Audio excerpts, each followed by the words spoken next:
everyone. Welcome back to the Creative Workshop, where we take a deep dive into the creative process. And I am Max Randolph, and today joining me is Maisie Matilda. Hello. Maisie is an incredible Fore-Edge painter that does all sorts of works with, oh my gosh, all of our favorite books, all of our favorite movies. I feel like you're just this nostalgia bomb for us. It's Lord of the Rings for you. Well, and also don't forget about, Harry Potter and all of the other, it's Oh yeah, incredible Game of your work. Thrones. So, All the fantasy nerd. Just my faves. yeah, would you please give us a little introduction?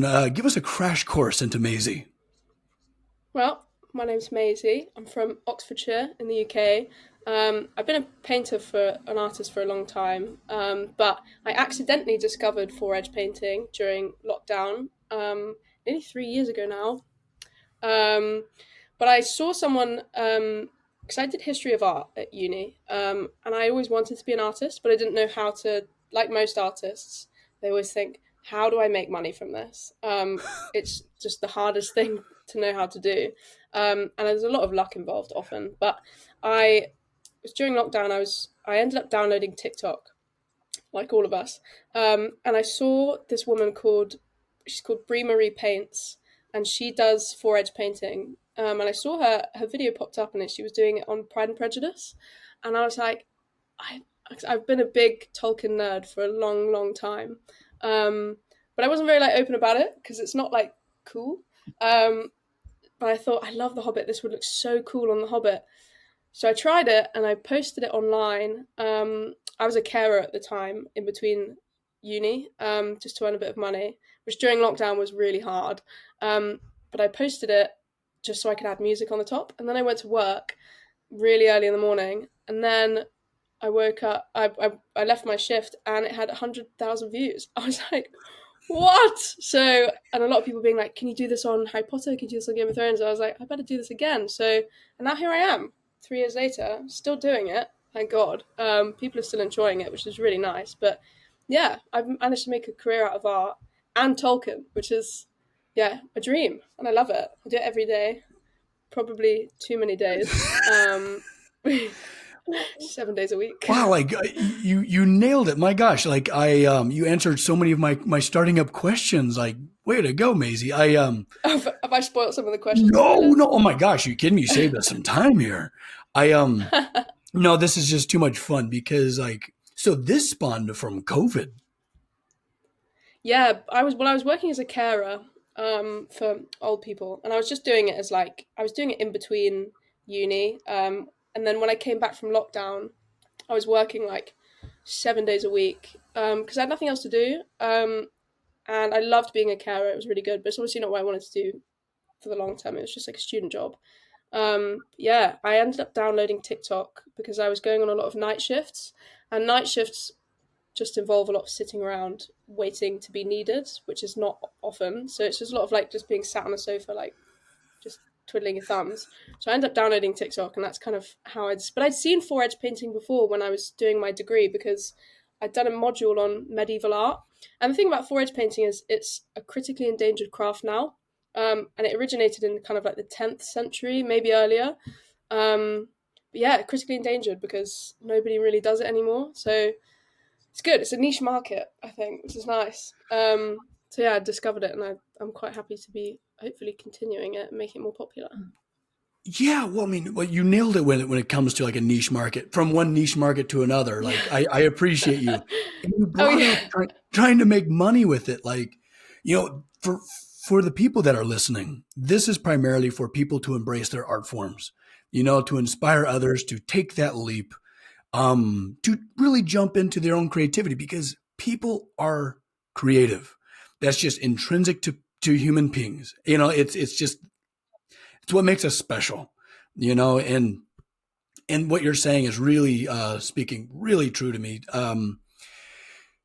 because not everyone gets to experiment. Not everyone gets to kind of indulge into their creativity. So I think this is to everyone that is listening, a green light. Go try something new. Like Maisie, you've only been doing this for 3 years, and that's incredible. Now, I had to ask, So, what were your favorite mediums prior to starting Fore-Edge painting during COVID? Well, I was doing a lot of oil paintings. I really love like really classical type like old forms of art. So I love like romantic landscapes and Renaissance painting and Rococo painting. I really like, but and I was doing like big. My when I did my A levels, I'm not sure what the equivalent is in America, but you do your A levels when you're sort of 17, 18. So you have secondary school where you do your GCSEs, then you go into sixth form and you do your A levels, which is like your final school exams. Then you can go off to uni. But when I was doing my A levels, I had this teacher who was really into. I had two teachers who were they were quite. I hope they don't watch this, but they were quite old. And my previous art teachers had been really young and fresh and into like modern art forms, like really current stuff. And then I had these two teachers who were like really traditional painters, and one was a traditional ceramicist, potter.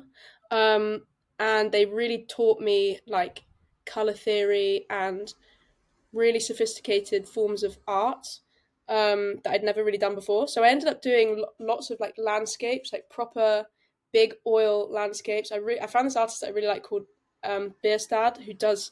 He's actually American, and he does these amazing landscapes. And I did a copy of one on like a big scale.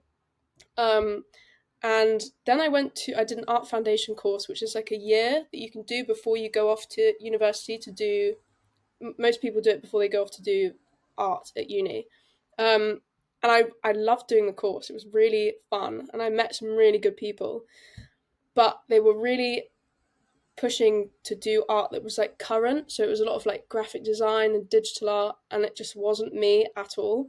And my tutors were we didn't get on very well. We did, but we didn't get on that well because they said I was really stubborn because I only wanted to do traditional forms of art, and at that point, I didn't want to go to do art at uni anyway. I wanted to do history of art, which is purely academic. It's just like history, but art centered. So they were kind of pushing me away from that, but fortunately, I'm really, really stubborn. Um, so I kept doing traditional landscapes and yeah, mostly with oil, which is a really slow process, and you have to be really meticulous with it, and it's very technical. But yeah, and I never used watercolors, and I used watercolor for Fore-Edge painting. I'd never really used them because I didn't like them very much.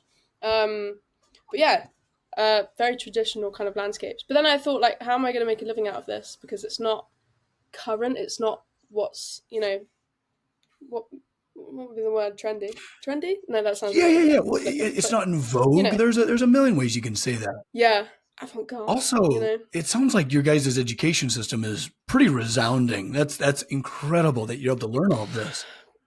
Yeah, so much education. Like but yeah, but the art foundation was good. But then university was amazing because it was 3 years and I loved it. But it was very academic. It was like writing essays about art. But then I was thinking I really miss actually doing art and actually painting. But I think by second year, just before COVID, I'd gotten into a bit of um, a bit of a rut, creative rut, because I was like, what can I do? I want to do something, but what? And how do I make a living? How can I do this forever? Yeah, which was more annoying than a burnout because a burnout is like you go and take a break, then you come back. 100%. Stressful. I Yeah. This is great. Oh my gosh. Yeah, because like, yeah, how do I make this marketable? And also every like really good artist that like has kind of made something out of their work has always been a stubborn fool. So from one stubborn fool to another, good on you. It's the best way to be because now I'm doing what I really like. Um, And yeah, also it's it's good extremely quality, I think. difficult in a very modern world, very modernistic, very forward looking to take an ancient Hmm. art form and make it into modern art. Like that's hard to do. It's true. It's a good thing about I think was where I've managed to strike a niche market using a not niche thing. Like Lord of the Rings and Harry Potter. Everybody loves the Lord of the Rings. Well, any sane person with a brain loves the Lord of the Rings. Anybody worth listening Lots of to, people love yeah. Harry Potter. Yeah, exactly. Everyone that's probably listening to this podcast loves the Lord of the Rings. Um, and like taking a pre-existing interest of everybody, like a pre-existing market, and turning it into something niche. And I didn't really think about that at the time, but it kind of reflecting back, like it wasn't intentional, but it it happened anyway, which is One thing great. led to another. I totally get it. Like just even Was looking it? back in my Well, yeah, past, yeah, it's just organic, and hindsight's always yeah, 2020, right? yeah, But yeah, it's just amazing how if you just kind of endure and like stick with something, how things will just kind of align. If you feel like you're on the right track, things yeah. will just kind of line up for you. I know, thank God, and for you as well. Oh, the story I was going to say earlier, but I was going to wait till we started the podcast. I went to the pub last night with my friends, and I'd mentioned I'm going to be on a podcast, and they were like, "Oh, whose podcast are you going to be on?" I was like, "Well, it's with a guy who I was on a podcast with him a couple. Was it last I year? believe so. It was last year. Yeah, I was like, I was on a podcast called Tipsy Tolkien, where we basically get really drunk and talk about Tolkien, and it was amazing. And now he's got a podcast, and I showed them a video. Like I got up on my TikTok and I showed a video of your Hobbit door, the one that kind of slides, and they were all like, I was like, it's so cool. But yeah, so good. Oh, I said I'd slip my friend's name in, Will Parton. I've got it now, so he's Terrific. happy. He was like, mention me. It was a done deal. But yeah, he said your Hobbit door was really cool. It was, but they were blown away by your work. The sheer scale of it Oh, is I incomprehensible. like big. Speaking of like, Yeah, a niche market, right? Like, this is before the day of like when everyone is forging knives and stuff like that. Blacksmithing was pretty much a dead trade, and yeah, I don't know. Like, I was really into fantasy. I was really, I was really into creating with my hands. I have a very aggressive personality, so like steel had the resistance that I needed to make it my art form. And then yeah, one thing led to another, and then now here we are. It, but I do have to ask because the question's absolutely killing me. Like when it comes to when you sit down and create, what does your creative process look like? Are there any rituals that you do? Well, I've got ADHD, so I'm quite an impulsive person. So I really needed something that was like led by me and led by my brain, if that makes sense. So I like ideas for paintings will kind of like pop into my head, and I'm like, oh my god, that's such a good idea. Then I write it down like on my hand or on my phone or on a random piece of paper, which I inevitably lose at some point anyway. Like just coming up with just a random idea or like a theme or a new book. And then it's nice because they don't take me that long because I paint every day now. So when you do something every day and you get much better at it, um, you know that you see an image. I think 3 years ago I'd probably like look at something and be like, can I do that? I need to pick something easier. But now it's like I can find anything and be confident in myself that I can do it, which is so good, which is like feels amazing. Um, but yeah, and then just kind of sitting down and just making that happen because they don't take me very long. So I spend like if I'm doing a really detailed one that's like all three sides, take me like a few days, maybe between 2 or 3 days, and then I can move on to my next thing. So it's like very satisfying for someone who's quite impulsive and needs something like new or needs to like do the things that they want to do like very quickly. But yeah, the creative process is a bit chaotic, I think. But You yeah, chaotic? Never. no, Well, and I got to what are we see a talking little bit of about? that chaos, and that was the best time. We were at Tipsy Talking with Don Marshall, Lauren does cosplay, and us. That's Oh yeah, that's funny you say that because Lawrence actually just texted me and Annex as well. tell them And hi for me. Oh, that's incredible. I will. Should I send them a picture? Sure, let her rip. But like we got we got to know each other, and I'm so excited because now I have you all but to myself, and we I know, and now you haven't got me and Lauren screaming fangirling over you because Don said that you weren't able to come. I remember watching the podcast back because me and Lauren ended up doing the Tipsy Talking segment together, and we were like, get Max, and then he turned off his microphone and he was like talking to you, and then he turned back on his microphone. He was like, he can't come, he's really busy, and we were like, and then you popped up on screen, and we were like, ah, so good, so it good. was an absolute You joy. sneaky, He's a sneaky sneaky creature. snoop, absolutely. Okay, so Is it the story that inspires you to do the Fore-Edge of a book? Is it the visual representations of a movie? Is it sometimes the music? Like what gets you fired up about painting a story? All of the above, I Is it, think. it's everything? All of the above, which is so good because like different paintings I think have often had like different books that I've done have normally had a different inspiration. Um so like say the Grey Havens song from Lord of the Rings, I ended up doing a whole painting just based on the music because it was so beautiful. So I'd listened to the song and I was like, I need to do a painting to do with this. But sometimes it would just be like a relationship between two characters or an overarching theme or a particular like set. Or it'll be an aspect to a story, which is really nice because I like doing like I love film and I love books, so it's really nice being able to like amalgamate the two, kind of have like a marriage between the two medias. So yeah, sometimes it's the film, sometimes it's the book as well.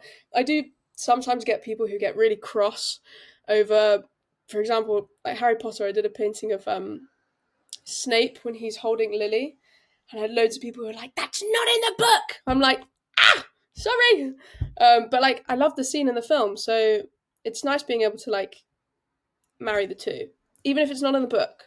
Yeah. But yeah, Well, it's your art, and they don't get to say yeah, anything to or from about it. That's just what's yeah. up. I'm like, don't worry, it's already sold, so don't stress. Yeah, right. Yeah, Exactly. Well, and it's just amazing just how powerful music is, especially when it comes to imagery. Because oh I feel yeah, like let's just take Howard Shore for now. Let's not even touch onto John Williams with Harry Potter, but like music inspires me so much, and that's a huge part of my creative process mm, when I'm designing and things like mm-hmm. that. And I could only imagine that's got to be true for you.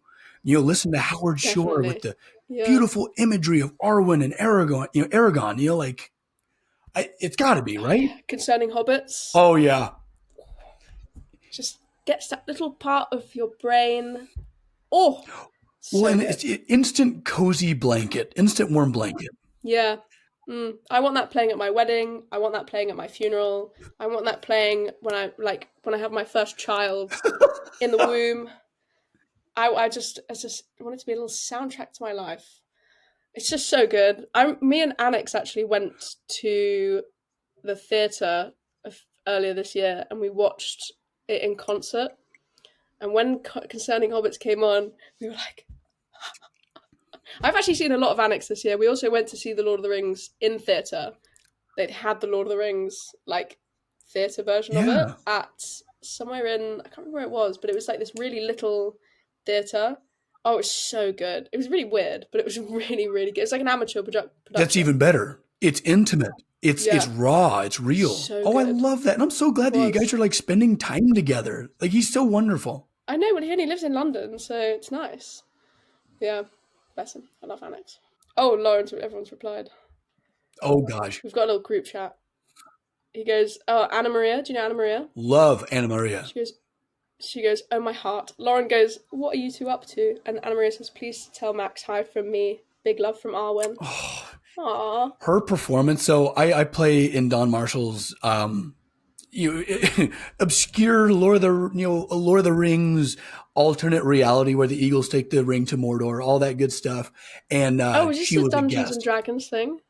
She plays Arwen, and like She's Maisie, if so you do good. watch that podcast, buckle up because her performance is resounding. I know, but she's like a genuine actress as well. Oh yeah, you don't say. Like Like an yes, actual, she is like a real one. wildly talented. She's so good. She came to the theatre with us when we went to go see the I want to. amateur. Was it amateur? I think it I was, want to but come with you guys. That's amazing. Okay, Maisie, fun come. You're question. invited. I would die. I would. I've never been. I would freak out. I would just instantly We'll meet combust. halfway somewhere. Yeah. I don't know where There halfway needs would to be be an between the island two of between us so us. we could all just meet in the middle. Yeah, I think it's literally in the sea. Um, Fun Yeah, it's, question it's though. in the sea. If you had a major composer, think John Williams, some of these composers that we love so much, that inspire so much of our work, so much of our imagery. which Mm. composer would you have conduct your life, your soundtrack? Howard Shore. Really? Okay. Howard I Shore. feel like that's a no-brainer for you. 100%. Howard Shore, but I love Howard Shore. I also really like Hans Zimmer as well. Because I watched Dune, not Dune 2. I haven't seen that yet, but that I really want to see that. But Hans Zimmer, I think, is really good at creating like atmosphere. Because the Dune music, like, there's not loads to it. Like, it's very simple, but it's so like powerful. I remember seeing it in the cinema and being like, I've totally lost. I've kind of stopped concentrating on the story because all I can think about is the sounds. But then Howard Shore is so good at creating like motifs and storylines in his music. But I think feel like Hans Zimmer would be too like simple for me. I need a little bit of like, I need some You need some flutes and stuff. theme. Well, oh God, you just Yeah, nailed it, Maisie. Hans Zimmer is so atmospheric. He creates like a world yeah, around you. You know, it's yeah. just, It's the kind of thing you have to see in the cinema. You know, you have like oh surround yeah, sound. you need a proper surround sound for Hans Zimmer. Mm, And meanwhile, like John Williams and Howard Shore, they're just so thematic. You know when the writers of yeah. Rohan are nearby. You know what I mean? Mm-hmm. So like just little motifs and like they really like tug at your like emotions and make you feel things, which is terrifying. But yeah, so good. But yeah, definitely Howard Shore. So yeah, amazing. Also, the guy that does the later Harry Potter stuff. Oh What's yeah, his what's his name? name? Darn it. He did like the Courtyard Apocalypse and wait, sorry, I've got a playlist on my For Spotify of for like me, it's either between it's a fight to the death between Danny Elfman and Hans Zimmer. I think Hans Zimmer. It's kind of like a mother has to pick her favorite child. Like you Right. just can't do it. You can't. There's different I like moves. all of them You simply can't choose. for different reasons. Oh, Also, the guy that did the Rings of Power, Bear Bear McCreary, McCreary would also be incredible. so good. Kind of like a like cut from the same cloth as Howard Shore, I think, which is great. Like Which I know to really adore him, that. I would actually love to work with Bear McCreary. Is I just know he would just love to hear that because I watched a documentary on him, Someone must have working told underneath him. Howard Shore to make those. You know, Yeah. Oh, now lucky bloke. because I've always dreamt of like having a composer and I can make instruments for them. Different huge steel Do you contraptions. make Oh yeah, of instruments? course. Oh, I didn't know. That's so Yeah, well, cool. like Hans Zimmer has a guy that makes these weird contraptions that make these very unique sounds, and I would love to be that for like Bear That McCreary. sounds like a bit of I you. would die. That would be so. Also, when you do them, they'd look really nice as well. Well, I mean, let's hope, right? Okay, Yeah, we got off a little track there, but that's good. That's the ADHD. We got a great cocktail of ADHD yeah. going right now. My medication's wearing off. Hell with it. It's a It's Friday. Friday. Okay, now I want to get back to your work. Do you ever work for clients or do you ever have difficulty working with clients? Because sometimes those are two different worlds. And that goes to all the artists out there working with a client as a It's true. commission versus having an idea and executing it and then selling your work. I think it's just what's like very fortunate about what I do is there's a pre-existing market there already. You know, with all these different like films or books that people love. Um, so what I really like is especially it suits me really well because I can paint what I want in the moment, which isn't so I can dictate to myself. And then if I do something like Lord of the Rings, someone loves that already, so they can buy it. So I don't do commissions. I just paint what I feel like doing, and then put it up on Etsy, and someone will buy it, which I love. I occasionally do commissions, like if I don't really have anything on for like a few weeks, and someone messages me and says like, oh, I've bought this already, and I'd love this to go with it. I'm like, yeah, I've got time. Like, I'll do it. Sure. I normally do it for like pre-existing customers because there's kind of that already that like, they know what they're getting already. But I've never had any problems with with that because I haven't done commissions. I don't think I'd want to do them. I did say at the start when I was starting this out, I was like, I will do commissions when I finish my degree, but it just turns out I didn't need to. So I don't know. Do you? You do commissions? Oh, the Valhalla door. That was It's a all commission, commissions. wasn't Like, so for Maisie, my my artist's heart is like yearning for your freedom it? because my work takes like sometimes a year to build, and it takes so much Oh money to God, be yeah, able it to build it. does. And Also, imagine if you finish it and they're like, I don't like it's it. happened. Have you? Has that ever It's happened? happened. Well, like one time, no, they loved it, but they didn't like the price. Like that was before I like Oh told I was yeah. able to give estimates back in the day, and I'd just walk away. I'd install it and I'd just walk away, and it's What did you broken my do heart with the several times. But thing? you live and you learn, you know. I give it like 10 years. I'll buy your like things that people won't buy. I'll just buy them. Can you build me a house I one mean, day? Just a sure, just big a steel moving house. castle, Cool. like a house moving castle, Yeah, and we can all live in it. Don can have his little annex in the top. Alex can live in a little cottage outside. Anna Maria can have the master a bedroom. little village. Um, and we'll all just Okay, if I was to yeah, build build us us a all little a village. house, I think I would have to go Lothlorien. You know, have beautiful spiral staircases that go up to like redwood trees, and then have connecting Mm. bridges and pathways and gardens. Yeah, you can have tunnels as well. Oh, we could have tunnels. Oh, It could be, yeah. I'm picking up what you're laying down. this is so perfect. I'm gonna hold you to that. Okay, I don't know who's gonna pay for it, but no idea either. come on now. Well, hopefully that like in the world of social media and things like that, to where advertisements can pay for stuff. It doesn't have to be a benefactor, a patron, or anything like that. Like that's the world I'm at least hoping to step into, to where I can just and then just inspire others and build really cool stuff and then donate it. Like I have very little interest in money. Now, Maisie, would you ever want to do that in your line of work? If you had creative freedom and monetary freedom, what would you want to create? Oh, I would genuinely keep doing what I'm doing now, like, which is really nice because it's good though. Like, I mean, I have a huge student loan to pay off because university is so expensive. So it's nice that like it's the thing about this craft is there's not a lot of other people that do Yeah. it. So like the books are in high demand because people can't really get it. There are other Fore-Edge painters now, but at the start especially there wasn't really anyone else, and certainly not anyone like marketing it on social media. Um, so it's hard to match price and demand because it's so hard to put a price on art. I'm sure you relate. Like, how do you put a price on something that you made with your own hands? But I kind of had to force myself. When I was in third year, I started doing this at the start of third year at uni. So it's 3 years, 3 year degree. And you like live in a student house. So I was living with all my friends, which was amazing.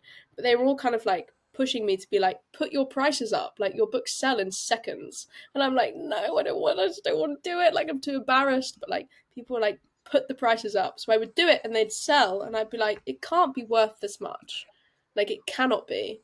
Maisie, And you're people buy it. preaching So to the choir. Oh my God. Because isn't it? like there's nothing more terrifying than just like if I raise my prices, all of a sudden the work just whoosh, Yeah. dries up.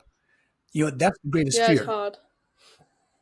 But like I just feel bad. I'm like, I wouldn't pay for this. Well, because you Maybe because I do it. because you can do it. You got to also Yeah, I think. suppose so. You got to think that like the people that are observing your work, they Mm. can't do that. Like, and there's a reason that they're seeking you out. There's a reason that they're trying to purchase your work is because it's not in their bandwidth. They're good at other things, you know? Yeah, I suppose so. But like, I mean, it's hard to put like a price on it, especially because you put so much like I put so much love into the books I do because I love doing it so much. I've never had a book where I'm doing it and I'm like, I'm bored now. Like I love doing all of them. So I'm so happy with how, especially now, like you only do it every day and you notice yourself getting. I don't even know if I notice myself getting better, but it's just the fact that like I can pick an image and be like, oh yeah, I can do that, and with no like worries. I don't make mistakes anymore, or at least I never make mistakes where I can't just fix them. I've never scrapped a book. because it's gone wrong. Like never. Every mistake is fixable. And like which is so great. And I mostly work with secondhand books anyway, so it's always a bit of like a touch and go as to whether it will The, work. But it always yeah, the works. pressure's a little bit lighter on So a secondhand book. yeah, Love that. definitely. But I like doing secondhand books because it's nice bringing like new life into secondhand books. But because I put so much like into it, um, I sell on Etsy, which means you have reviews. So I live in fear one day of someone buying a book and then putting up a review being like, this is not what I expected. Like, it looked good in the pictures. Shit in real life. Oh, I can't swear, can I? Bleep that out. Bad in real life.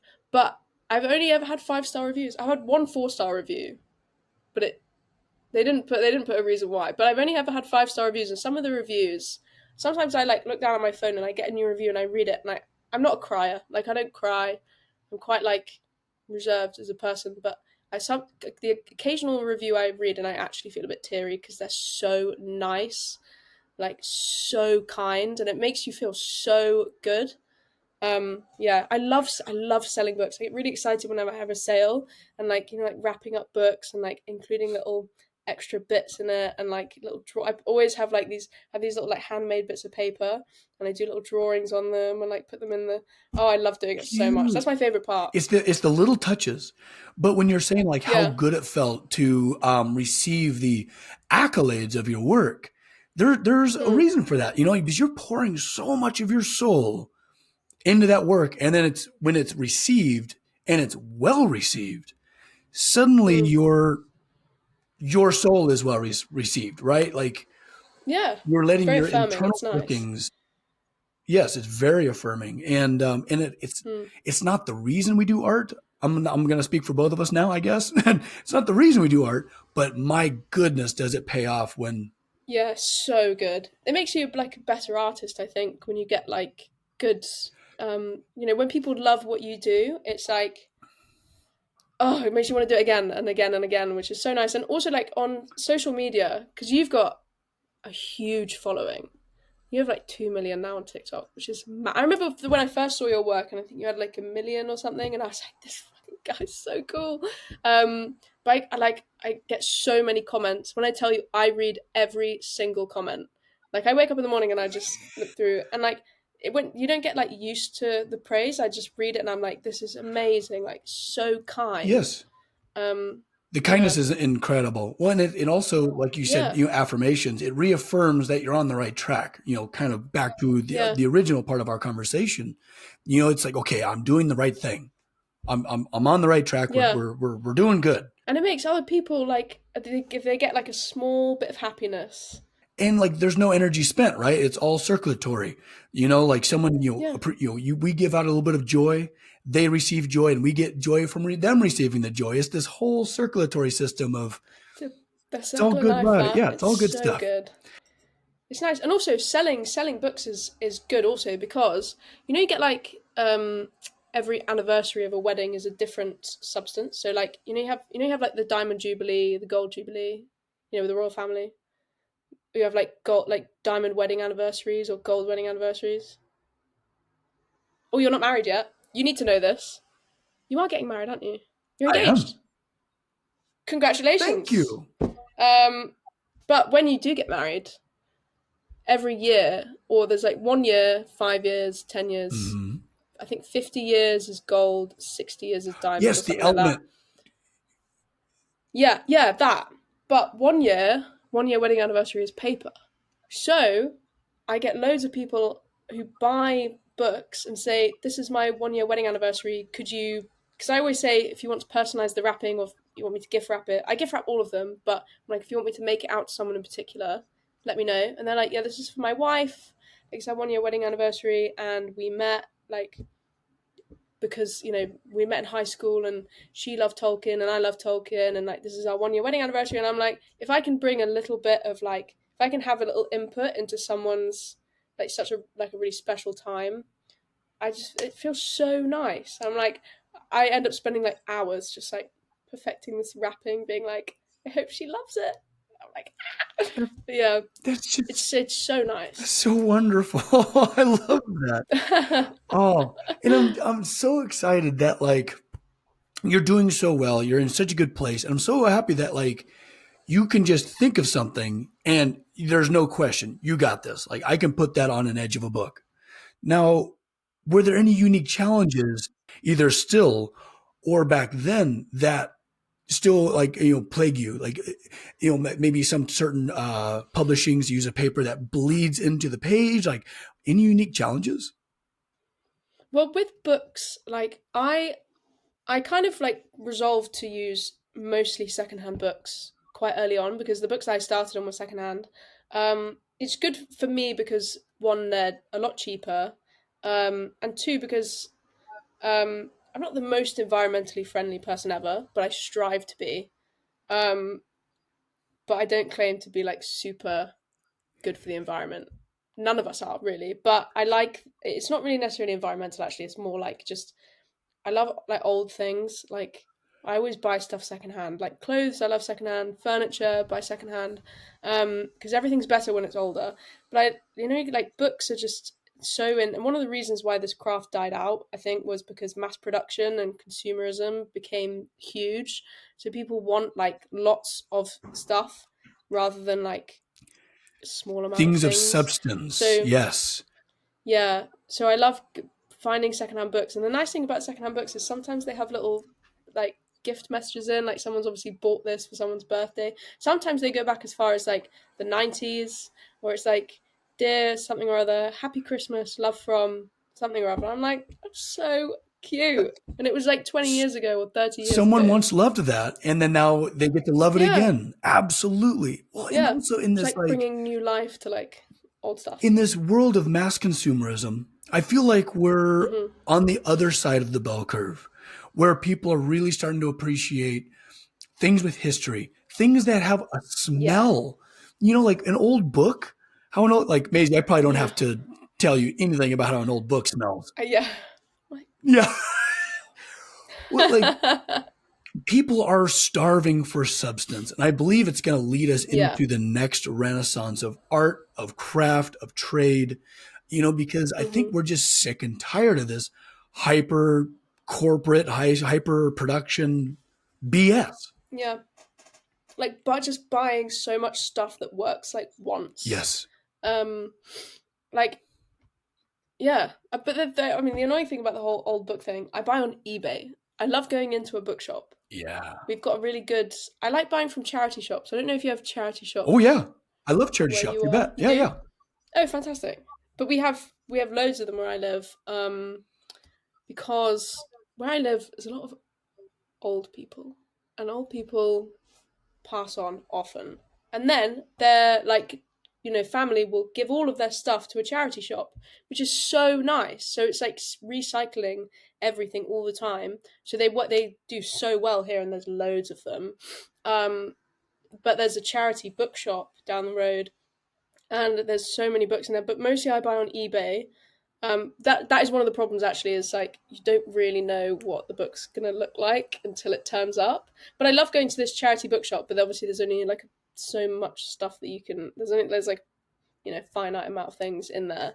Um, but they know me, the people in the charity bookshop, because I would come in and I'd go to the back room and I'd be like, "Have you got any more Tolkien?" And this woman would be like, "Why do you just keep buying like countless editions of The Hobbit? Like you've read it now, surely?" I'm like, yeah, and then I explained to her what it was, why it was that I was buying it, and then because the thing is with my videos, my hair's really nicely done. I look really perfect when I video, and this is not a state secret, but that's not what I actually look like when I paint. Like it's just not real.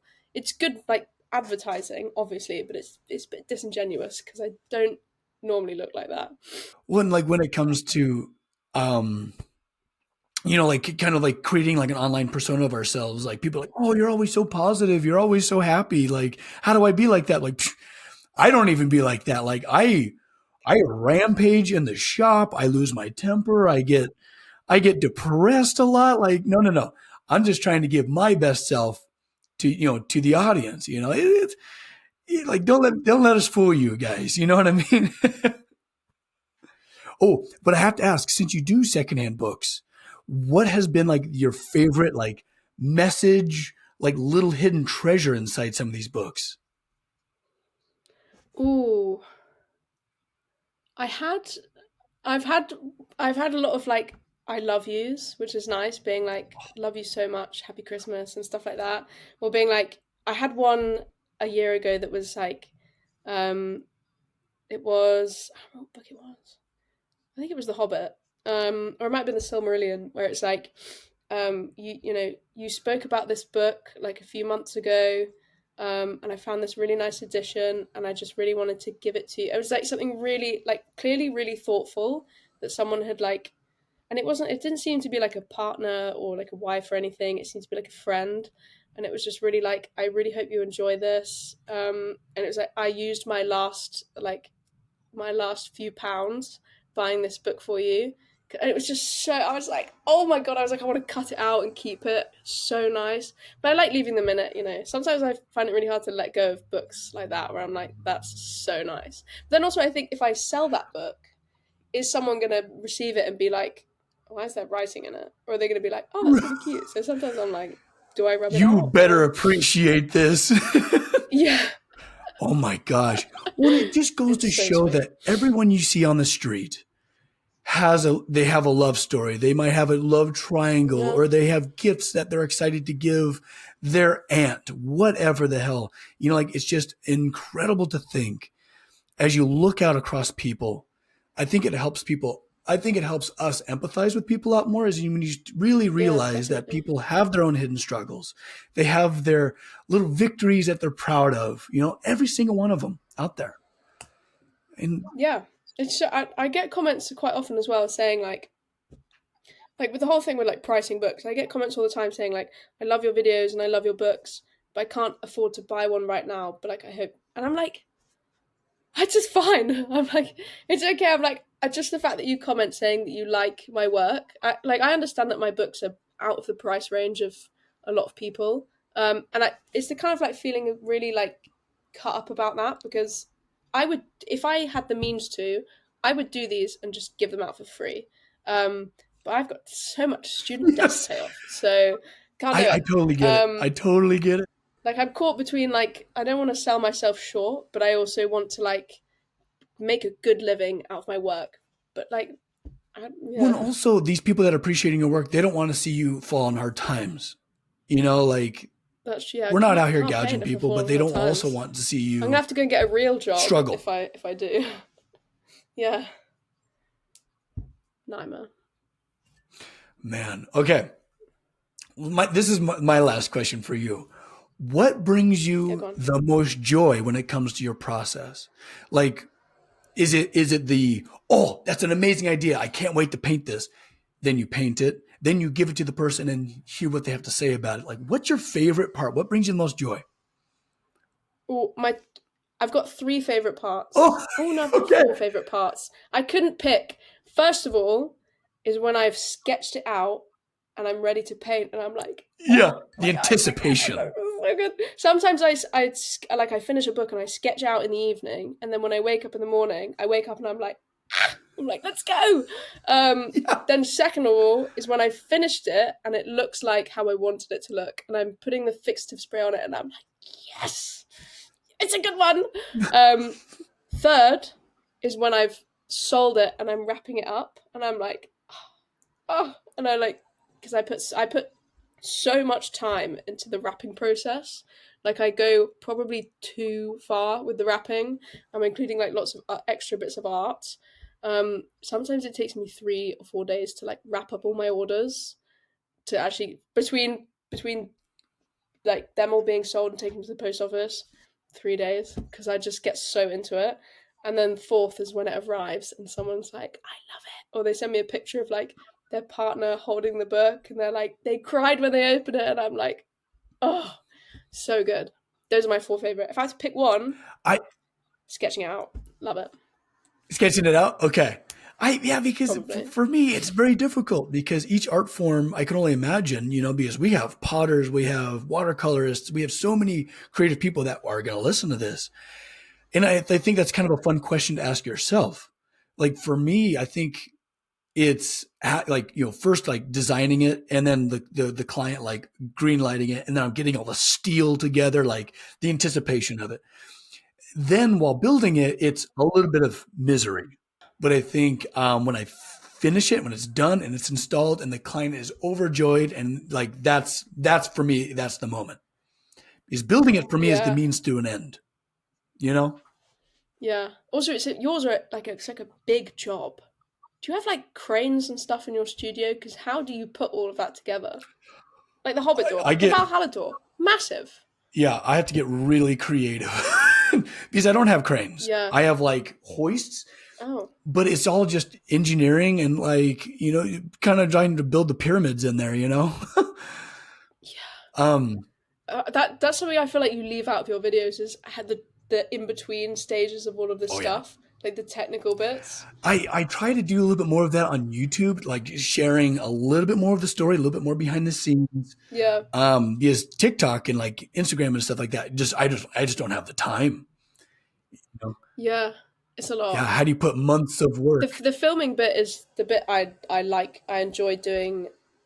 Probably enjoy doing the least. I feel bad saying that because once I post a video, when you finish the video and you're like, but it's my last thought, social media. Not I mean, the comments and like the interactions between people. I love in social media because you form so many, like we've met through social media, and that's amazing.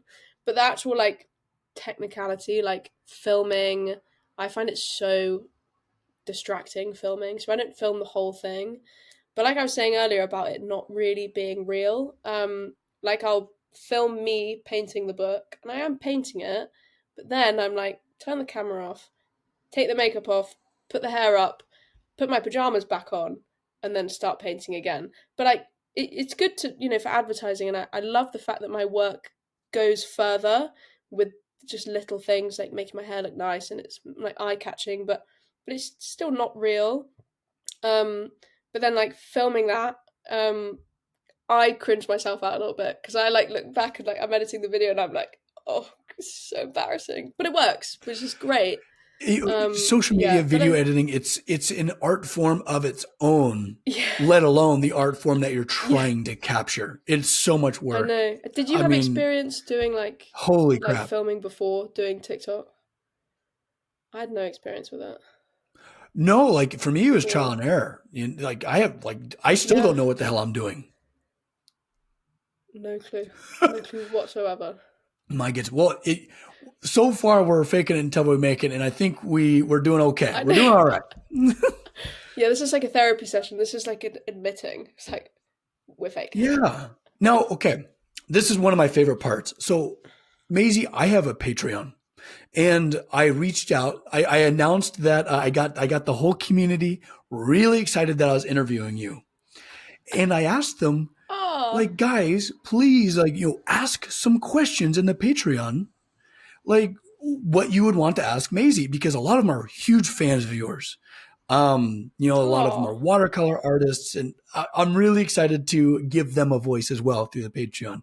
Are you ready for yeah. the first Hello, one? Max's Patreon. Yeah. Yeah, so ready. Okay. This is from Yvonne, an amazing artist. She asks, are there any books you would love to paint but have not had the chance to yet? Yvonne, I love your question because this is one of my favorite TV series. I don't know if anybody watches this. I don't really know anyone else that watches this aside from my mother. But Poldark, No. I love Poldark. Um, Aidan Turner in the TV series plays Poldark, and I found this book. It's the Poldark Omnibus, so it's loads of them in one. It's a little bit secondhand, so it's a little bit yellow. Mm. But I really, really want to do Poldark. I'm really excited to do it. Jurassic Park as well. I've got one of those. That'll be really fun. And War and Peace. Love War and Peace. But I've not read it yet because it's so massive and I've not got the time. But I love the TV series, so yeah, Poldark mostly. I love Poldark. I was watching Amazing. it Well, and today. It's like, like the oh, fifth time I've watched it. you mentioned Dune. Have you done any Dune? I've done Dune a couple of Okay. times, but not for a while. So it's It um, might be time, Maisie. when the first film came out. The second film is out now in the cinemas, I think. and I was waiting to do another one. I was waiting until the second film came out. Speaking of Hans I'm Zimmer, so gonna do another Dune. apparently, Because could you imagine the music? it's like insanely good. I know. I heard from Lauren because Lauren's been to see it, Lauren beat us to it. but I don't know whether it's out in the UK yet. Mm. This is the thing. You guys get them first, and then we get them. Well, like. So I have to hear it from everyone else. June 2 UK. All right. So the next question comes from Moons. And this is a nice technical question, especially for all of the artists that are listening. This is from Moons. What kind of paint and brushes do you use? What supplies would someone need to start painting on books? Oh, well, good news is, although this craft does look really like inaccessible, like it looks really difficult, something it looks like something that you'd have to have formal training in. It really, really isn't. I had no formal training. There isn't any formal training available anymore, which is why it's a critically endangered craft. Although I'm doing a tutorial thing, a big long tutorial thing with a company called 21 Draw, which will be out in the summer. So if you want to learn formally, then do that. There's a little bit of shameless advertising there. But the good thing about this craft is it's actually so much more accessible than you think. You need very little money to do it. I use these, it's called the Koh-i-Noor watercolor set. And I like these because it's really, really cheap. You can get these on Amazon. And I think it's maybe like £4 or £5. I'm not sure what that is in dollars, maybe like $7 or $8. But it's good because you want something that's like really thin pigments. So these are really cheap, so the pigment's not very thick, which is good because then it sits really lightly on the surface. Then paintbrush wise, any watercolor paintbrushes. I am coming out with my own line of watercolor brushes soon, which is very early in the works, but also another bit of shameless advertising. I never do advertising, but suddenly I'm doing all this extra projects, so I feel like I have to do it. But if you just want like cheap stuff, I don't know what the price of what my ones will be, but if you want cheap ones, any watercolor paintbrushes is fine. Well, and that goes to show that just because you want to do amazing fine art, it doesn't mean you have to pay amazing fine prices. You know what I mean? Yeah, not at all. Like these clamps. Oh, these clamps that I've got. Yeah. These ones here, £3 on Amazon. This wood that I cut, I just found it in my dad's shed about 3 years ago. So like it's and these paintbrushes, so many different ones, like cheap ones that you find in like Hobbycraft or whatever you have over there. Well, and I feel like when there's such a mystique, there's just so much fantasy surrounding a beautiful piece of work. So too does the audience sometimes think that there is a mystique around the materials, the tools. Yeah, no, it's like so cheap, cheapo stuff. You know, like I would secondhand books. Yeah. Offcuts of wood. When people are trying to get into blacksmithing, I often tell them, like, just don't overinvest. Like, get the cheapest stuff you can think of and give it a shot. Just get in there. Yeah, cheap is so often best as well. Like, or you can make your own. Like, you can make your own stuff. You know, you don't need to buy a palette. You can just use like greaseproof paper. I didn't buy like the planks. I just found a plank of wood in my dad's shed and sawed it off, and I've meant to buy some nice ones for like the last 3 years, but I've not got around to it. Well, and another interesting point I just thought about is that if your materials at hand are super expensive, you're not going to be willing to experiment.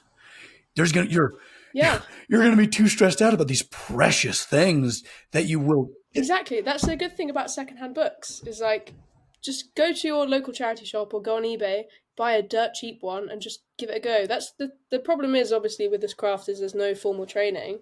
You have to learn by trial and error, but you can still learn by trial and error. Yes. You just have to, you just have to actually be willing to make mistakes and do it.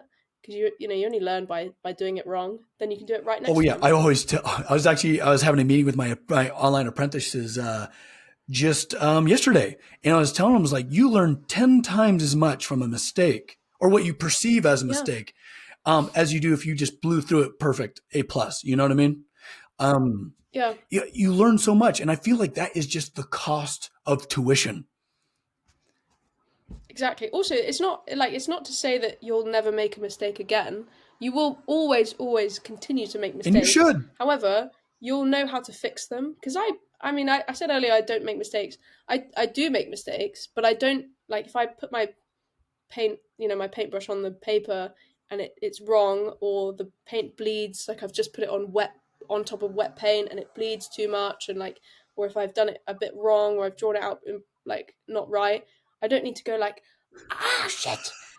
I'm like, it's fine. I know exactly how to fix this, and I know that it'll look fine after I fixed it. Like it's very like liberating, I think, to be able to fix mistakes of your own making. Yes, Um, yeah, and it makes you try so much more. Yeah. absolutely. Oh my gosh, this is Maisie. This is wonderful. It's all very Oh, philosophical now. this is the best part is when you get to the end when we got everything else out of the way, and now we can get really philosophical. So my next Now we can get question real. is from Margie, and she asks, "Do you like working with watercolors, oils, or acrylics, and when is it best to use each?" Ooh, Margie, thank you for your question. I I really love oils when you're doing it on canvas.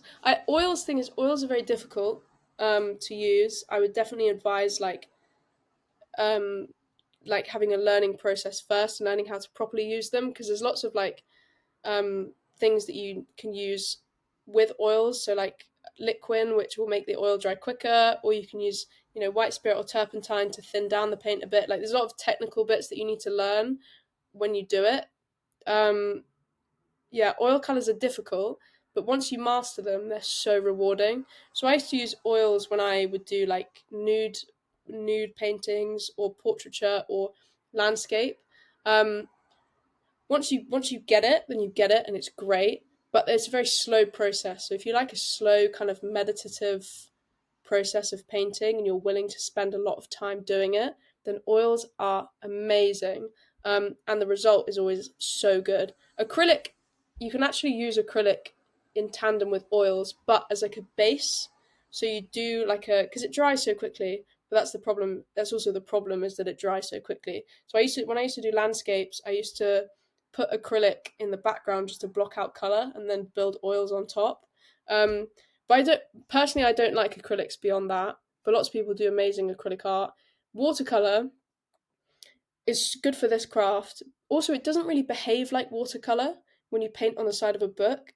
Kind of behaves kind of it behaves similarly, but it just the results a little bit different. Like if I ever do watercolor on flat normal paper, it's so different to painting on the side of a Yeah, book because it bleeds. because it doesn't I did a Scott Zava gave me a yeah, private lesson, my first time ever doing watercolor.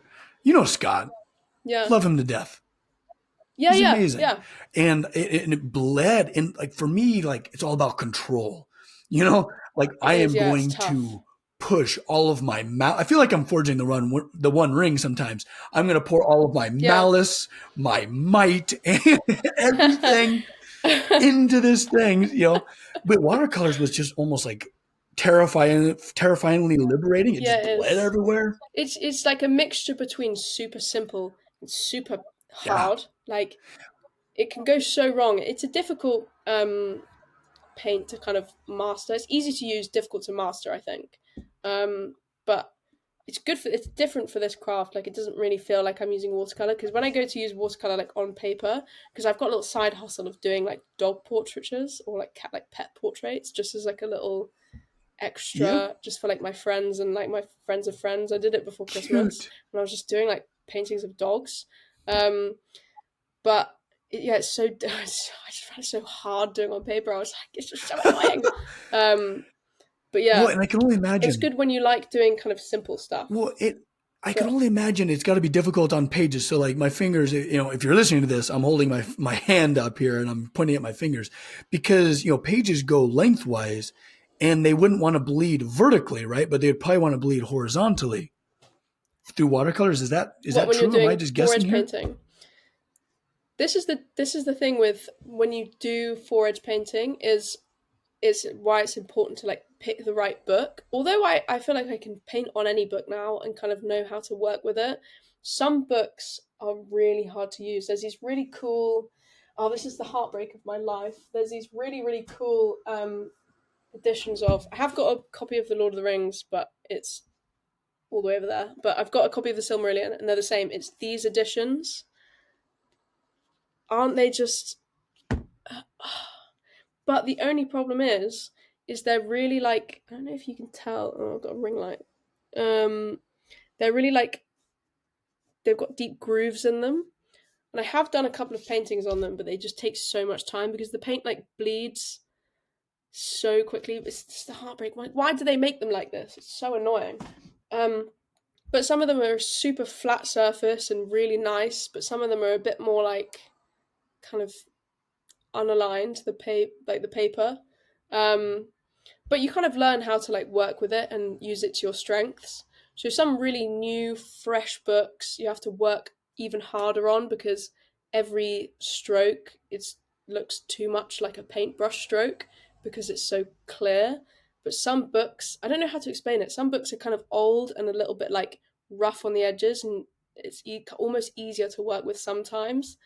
But yeah, because like really fresh new books with a really flat white surface are a bit unforgiving. Like if you make a mistake, it's really obvious. Do you know what I mean? But yeah, it's a tricky craft. I'm going to have to explain all of this when I make this tutorial thing. I don't know how I'm going to put this into words. You're doing great. Oh my It's gosh. 2 hours long, apparently. Yeah. I haven't done it yet. Well, and, also thanks for explaining your process and stuff with us, like really uncovering the veil of what you do, because we admire it so much. Yeah. It's really incredible stuff. It's not as hard as I make it seem. It is like, just go and do it and you'll be surprised. It's exactly as hard as it. Don't quit that, Maisie, damn it. Oh, but now it's time for the really hard-hitting questions. You ready? Oh, go on. So, Scone asks, you know Scone, I believe she's in the Unpredicted Party Circles, big Lord of the Rings fan. But what are your favorite biscuits? Biscuits as in your biscuits, yeah. When you say biscuits, do you mean English biscuits? English biscuits. As I'm sipping my tea, what are your favorite biscuits? American biscuits are big, like, funny enough, scone-looking things. Right.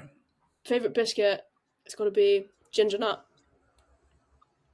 Because you dunk them in tea, and they're delicious. And if anybody says a custard cream, you're wrong, because they're horrible. That's a very, very divisive sentence, and you won't quite understand. But I'm going to lose a lot of followers for saying that. A lot. Sorry. All the custard cream fans out there. Yeah, custard creams are disgusting. Jammy Dodgers are disgusting.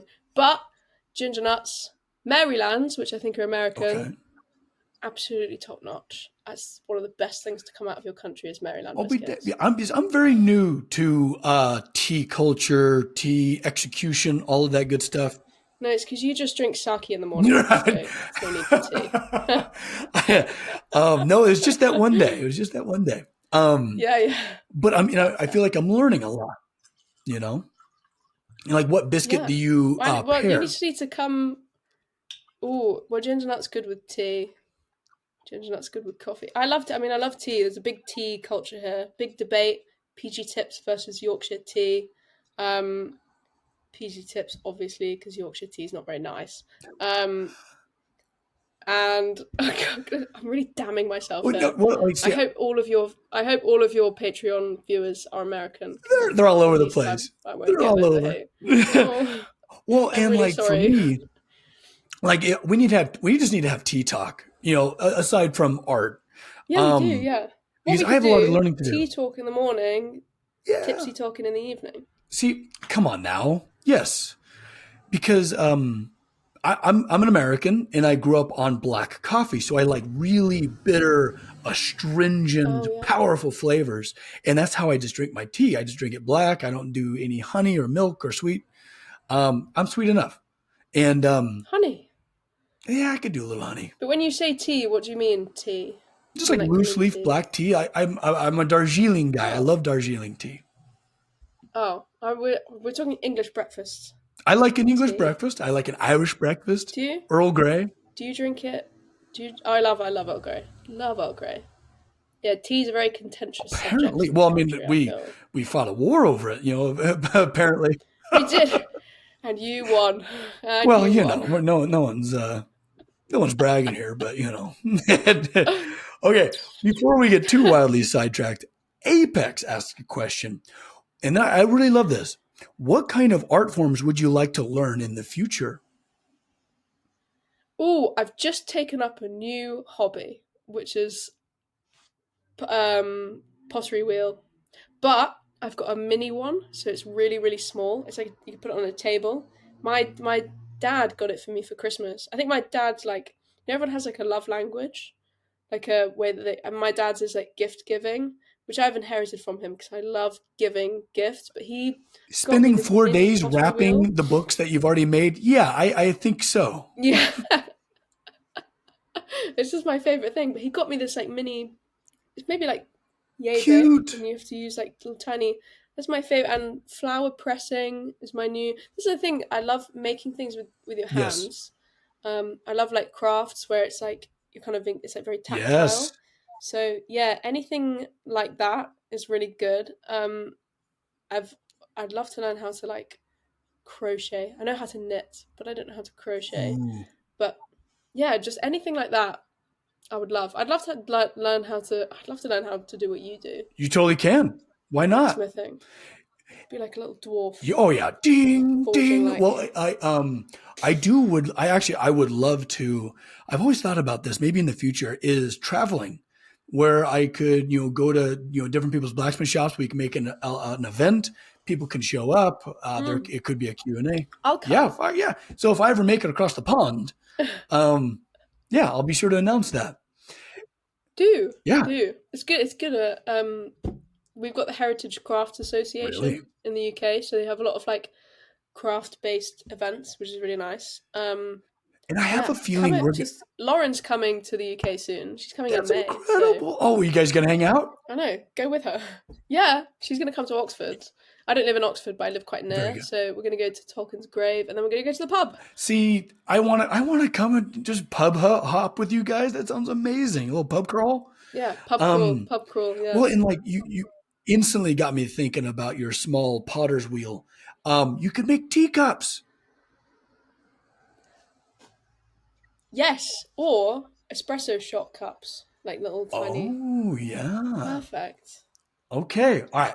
I can make The teacups. Yeah. next question from the patrons comes from James. Is there a character from a book that doesn't have a screen adaptation that you would like to paint? Tom Bombadil Oh, and Old Man Willow. Tom Bombadil. Tom Bombadil. Yeah, Okay. definitely. I met a guy when I did go to New York. I went to New York not last year but the year before because I went for Comic Con. Um, and I went for this thing called the Peripheral. But they had a load of like Rings of Power events on and One Ring stuff on, and because it was the Peripherals by Amazon Prime, so or Prime Video, so they had a load of like Prime Video related things on that they took. Annex went as well, and we both went. We went to this One Ring thing in this bar. It was called an Irish pub. It wasn't. It was a bar. It wasn't super pub like, but it was really nice. And we went in, and there was this guy dressed head to toe like Tom Bombadil, and I Did he was nail like, it? "Oh my god, so good!" And I ended up hanging out with him and his wife for the rest of the evening, and they were amazing. I can't remember his name. He is on TikTok actually. So good. But I would love to. Old Man Willow, Tom Bombadil would be so good. Oh, I love that. I I might just want paint this for him on the you. Let's book. make this happen. Yeah, it was so great. Oh, it was so much fun. I loved New York. New York was amazing. Everything's massive. The buildings huge. The food amazing because it's just you order like I went to what's it called Shake Shack. Oh yeah. Oh, they've got like those wiggly chips. Hmm. Oh, it's so good, so good. Well, like I Food there feel is like amazing. like diversity, multiple cultures coming together, just make just the best of everything. When it Yeah, comes to I agree. food, when it I comes to think art, like all of it. yeah, I mean like the thing is with the difference between I've never had like friends from the States before I did this, but I've made loads of good friends who live in the States. Um, it's weird with like between the UK and the US is kind of like uncanny valley, like it's similar but really different at the same time. So when I went to New York, I was like I was just like really wide eyed the whole time. I was like, this is amazing. It was it was incredible. It was so good. I might be going back in a couple of weeks just for a premiere. Ooh, that's something. exciting. You can't talk about it? I know. Ooh, No, I think I can. mysterious. Maybe I Yeah, won't. don't do it. I'll Don't do text it. you. I'll tell you what it is. Leave the lovely viewers and listeners in suspense. Actually, Yeah. we're going out. Do you remember the Unpredicted Party, Don Marshall's game we were talking about? We're going to New York. I've never been. We're Don said, was it Don Con? No, it's That's what we're talking about? NocoCon. It's upstate New York. I've never been. I've never been on the East Coast.